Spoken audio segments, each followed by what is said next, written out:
Here's a little trick to make your quilting life easier.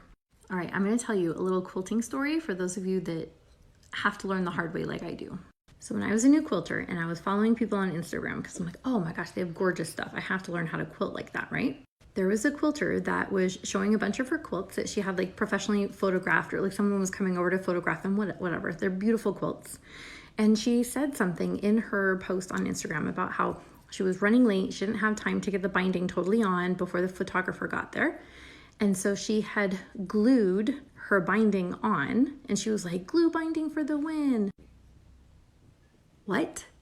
You put glue on your gorgeous quilt, and I know how long they take to make. Even as a new quilter, I know how long it takes. Why would you ruin it? Little did I know, that's what a lot of people do. It's really common. So just basic white Elmer's glue, schoolhouse glue, is water soluble and it washes out and it doesn't damage your quilt. And you can buy products that are specifically for quilts and for gluing your quilt binding on. So for years, I just kept on thinking like, those people are crazy. I'm not ruining this gorgeous quilt that took me months to make with some glue. And then I learned better, and now I do it all the time. So here's how you can make your life a little bit easier on yourself. So sew your binding onto the back side or front side, whatever you're gonna do. Sew it on first.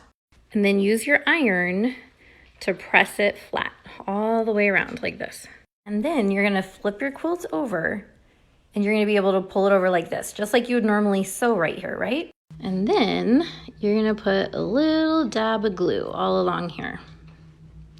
This is what I use, by the way, but you can use just basic Elmer's glue. Fold that baby over and iron it down. Dry iron, no steam. Okay, and then check this out. It's glued on there. It's gonna stay on there as you start sewing it.